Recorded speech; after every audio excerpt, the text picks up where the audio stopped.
రకరకాల వంటకాలు చేసుకుంటున్నాం. ఇవాళ మజ్జిగ పులుసు చేద్దాం.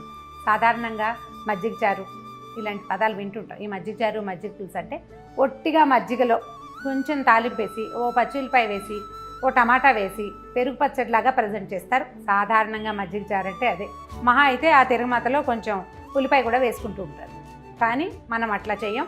పూర్తిగా స్టవ్ వినియోగించి చేసే మజ్జిగ పులుసుని చెప్దాం. ఇదేంటంటే సైడ్ డిష్ కాదు, ఫుల్ ఫ్లెడ్జెడ్గా సాంబార్ బదులు వేసుకునేటటువంటి మజ్జిగ పులుసు. కొంచెం ఎక్కువ కూరలు యాడ్ చేసుకుని వేసుకుంటే చాలా ఎక్సలెంట్గా ఉంటుంది. అండ్ మజ్జిగని కూడా మనం పొయ్యి మీద మరగబెడతాం. సాధారణ మజ్జిగ చారులో స్టవ్ మీద పెట్టాం మజ్జిగని, ఇందులో పొయ్యి మీద పెట్టాం. ఎలా చేసుకుందామో చూద్దాం. సింపుల్ ఈజీ రెసిపీ ఏంటంటే మనకి సొరకాయ, తర్వాత తెల్ల గుమ్మడికాయ, బూడిద గుమ్మడికాయ అంటాం కదా, అవి కూడా కాసిన ముక్కలు ఉంటాయి అవి, తర్వాత ఒక బెండకాయ, ఓ వంకాయ, ఒక టమాటా వేసుకుంటే, ఒక చిన్న ఉల్లిపాయ, దాంతోపాటు ఏదో ఒక ఆకుకూర, బచ్చల కూర కానీ, తోటకూర కానీ, పాలకూర కూడా వేసుకోవచ్చు. ఈ కూరల్ని ముందు కాసిన నీళ్ళు పోసి కొద్దిగా మగ్గనివ్వాలి. కూర చక్కగా మగ్గిపోయాక మజ్జిగలో ఒక చిన్న పిండి పదార్థం కలపాలి. దాంట్లో ఏం చేయాలి, ధనియాలు, శనగపప్పు, జీలకర్ర, మిరియాలు, బియ్యం, దాంతోపాటు చిన్న కొబ్బరి ముక్క, ఇవి వేసేసి వాటిని ఒక గంట నాననిచ్చి తర్వాత గ్రైండ్ చేస్తే ఒక చక్క ముద్దలా తయారవుతుంది. ఆ ముద్దని మజ్జిగలో కలిపేయటం, ఆ మజ్జిగనెత్తి ఉడకబెట్టిన కూరగాయలలో వేసేసేయటం. ఒక 5 నిమిషాలు 2 పొంగులు రానిచ్చి దించేయటం. చిన్న తాలింపు నేతితో వేసుకోవటం ఎక్సలెంట్గా ఉంటుంది. ఎలా చేసుకోవాలో చూద్దాం. స్టవ్ వెలిగించి ఒక చక్కటి మందపాటి గిన్నె పెట్టండి. దాంట్లో ముందు ఒక అర గ్లాసు నీళ్ళు పోయండి. ఓకే, ఇందులో సొరకాయ ముక్కలు, చిన్న ముక్కలు చేసుకుంటే బాగా తొందరగా ఉడికిపోతాయి. తర్వాత ఆకుకూర, నేనేమో తోటకూర వేస్తున్నాను. బచ్చల కూర అవి మనకి బాల్కనీలో ఉంటే చక్కగా అది వేసేయండి. చెట్టు నుంచి కోసి డైరెక్ట్గా కనుక ఈ కూర మంట మీదకి కనుక వెళ్తే మహా బాగుంటుంది. వంకాయ ముక్కలు, ఇందులో క్యారెట్లు వేసుకోవచ్చా, చిక్కుడుకాయలు వేసుకోవచ్చా, బీన్స్ వేసుకోవచ్చా, బోల్డ్ ఐడియాలు ఉంటాయి, అన్నీ వేసుకోవచ్చు. కొంచెం దురదొచ్చే కంద లాంటి దుంపలు తప్ప సాధారణంగా వాడుకునే కూరగాయలన్నీ వేసేసుకోవచ్చు. టమాటాలు వేసి, పచ్చిమిర్చి చూడండి, పొడుగాటి చీలిక, ఇది రుచి కోసమే కానీ అది నోట్లోకి రాకూడదు. దీన్ని కొంచెం కరివేపాకు వేద్దాం. దీని మీద వాసన బాగుంటుంది. కాస్త మూత పెట్టి ఒక 10 నిమిషాలు మగ్గనిద్దాం. కొంచెం తొందరగా అయిపోవాలంటే కాస్త హైలో పెట్టండి, మూత పెట్టండి, సెక్యూర్డ్గా ఉడికిపోతుంది. ఈ లోపల మనం ఇందులో వేయాల్సినటువంటి పిండికి ఏమేం కావాలో ఒకసారి చూద్దాం. ధనియాలు 1 స్పూను, ఇదిగో ఇన్ని ధనియాలు, ఈ ధనియాలు వేయటం.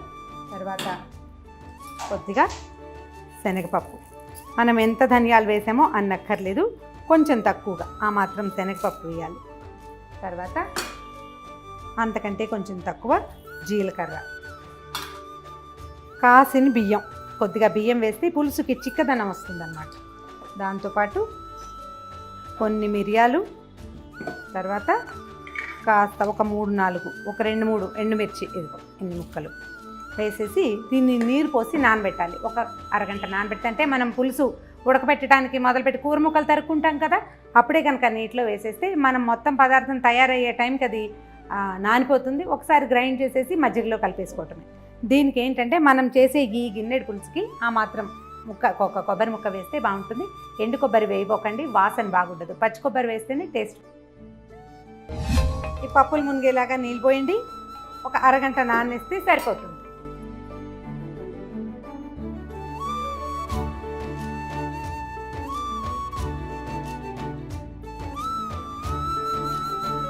బాగా చక్కగా ఉడికిపోయినాయి. ఇప్పుడు ఏం చేద్దామంటే మన మజ్జిగలో ఆ పిండి రుబ్బి పెట్టుకున్నాం, ఇందాక నానబెట్టాం కదా, దాన్ని ఎత్తి మజ్జిగలో కలిపేద్దాం. ఇందులో ఏమేమి వేసాము, ధనియాలు, శనగపప్పు, జీలకర్ర, తర్వాత మిరియాలు, బియ్యము, కొంచెం కొబ్బరి వేసి మనం ఒక పని చేయొచ్చు. ఆ కరివేపాకుని ఇందులోనే వేసి గ్రైండ్ చేసేస్తే చాలా బాగుంటుంది. వాసన కూడా చాలా బాగా వస్తుంది. అయితే ఇందులో వేయలేదు, నేను అందులోనే వేసేసాను. ఆప్షనల్. ఇవి ఏంటంటే మెథడ్స్ ఎప్పటికప్పుడు మనం మార్చుకోవచ్చు, ఎట్లా కావాలంటే అట్లా. చూడండి, మజ్జిగ చిక్కగా కనిపిస్తుంది, మనం అందులో వేసాక ఇంకా చిక్కగా అవుతుంది. ఒక 1/2 టీ స్పూను పసుపు, తర్వాత ఈ ముక్కలకి మజ్జిగకి సరిపడా ఉప్పు. ఇలా మజ్జిగ పులుసు చేసేటప్పుడు ఏం చేయాలంటే మనం కొంచెం ఒక రోజు నిలవబడిన మజ్జిగ, అంటే పుల్ల మజ్జిగ అయితే చాలా ఎక్కువ రుచిగా ఉంటుంది. ఒకవేళ పుల్ల మజ్జిగ లేదనుకోండి, నేను ఒక మంచి మెథడ్ చెప్తాను చూడండి. మన ఇంట్లో పాత మాగాయ ఉంటుంది, అంటే మామిడికాయ పచ్చడి లాస్ట్ ఇయర్ది కూడా. ఆ మాగాయ పచ్చడి కనుక కలిపితే దీనికి పులుపు వచ్చేస్తుంది, చాలా రుచిగా ఉంటుంది. మా పిన్నిగారు ఒక ఆవిడ వైజాగ్, మా తోడుకోడలు వాళ్ళ మదర్, ఆవిడైతే మజ్జిగ పులుసులోకే మాగాయ కావాలని అడుగుతారు.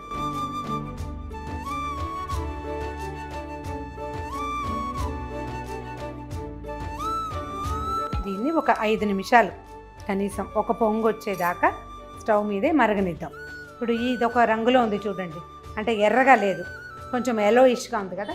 మనకి కారం ఎక్కువ లేదు, మన మిరపకాయలు ఆటే కారం కలిగినవి కాదు అని అనుకుంటే ఒక చిటికెడు కారం యాడ్ చేసుకోవచ్చు.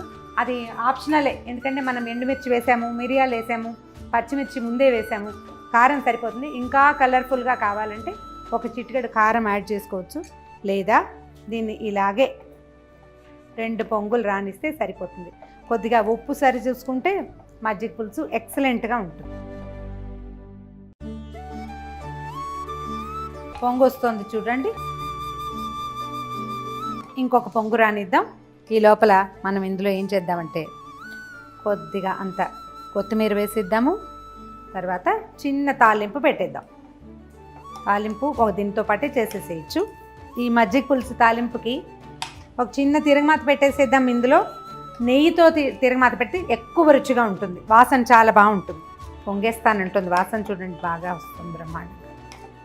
దీంట్లో ఉప్పు సరిపోతే పక్కింటి వాళ్ళకి వెనకింటి వాళ్ళకి కూడా వాసన వస్తుంది, ఎందుకంటే ఇందులో ఉన్న ధనియాలు, ఇక జీలకర్ర అవన్నీ మంచి అరోమాటిక్ ఫీల్ని కలగజేస్తాయి.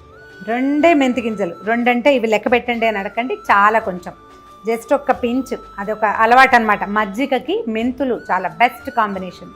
మజ్జిగలో కనుక మెంతులు వేస్తే పొట్టలో ఏదైనా చిన్న చిన్న ప్రాబ్లమ్స్ ఉంటే అవన్నీ సెట్ అవుతాయంటారు. మెంతి మజ్జిగలో వేసుకుంటాం కదా అట్లా. దాంతోపాటు కొంచెం కమ్మని వాసన రావటం కోసం కొద్దిగా మినపప్పు, ఊరికి ఇంతే.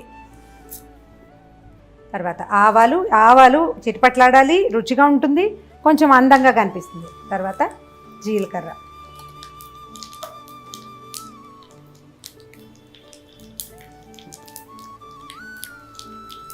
రెండు ఎండుమిర్చి, చాలా కొద్దిగా ఇంగువ. మీరు అన్నిట్లలో ఇంగు వేస్తున్నారు అని మాత్రం అనకండి, ఇంగువ లేకపోతే వాసన లేదు. ఓకే,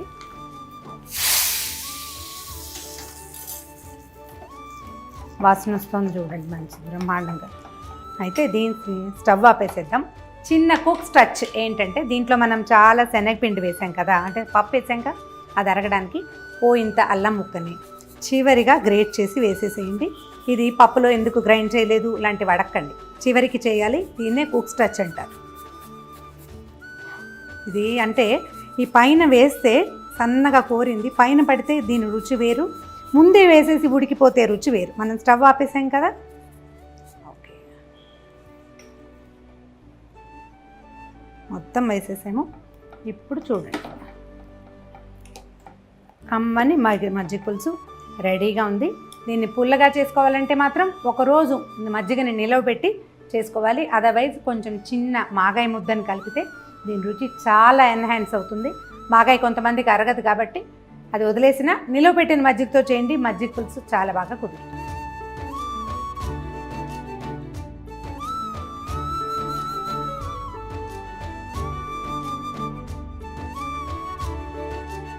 ఫ్రెష్ కరివేపాకుతోటి ఈ మంచి ఇప్పుడు వేడివేడి దాని మీద వేస్తే వాసన బ్రహ్మాండంగా వస్తుంది. ఈ కమ్మని వాసన వెలువరించేటువంటి మజ్జిగ పులుసుని ప్రయత్నం చేసి చూడండి. ఇప్పటిదాకా అలవాటు లేకపోతే ట్రై చేయండి. ఒకవేళ ఆల్రెడీ మీకు వచ్చుంటే మేము చెప్పిన వాటిల్లో ఏదైనా ఒక మంచి ఐడియాని మళ్ళీ అప్లై చేసి చూడండి. మరిన్ని రకరకాల వంటల కోసం సుమన్ టీవీ మామ్స్ కిచెన్కి సబ్స్క్రైబ్ చేసుకోండి. సుమన్ టీవీలో మీ పర్సనల్ అండ్ బిజినెస్ ప్రమోషన్స్ కోసం కింది నెంబర్కి కాంటాక్ట్ చేయండి.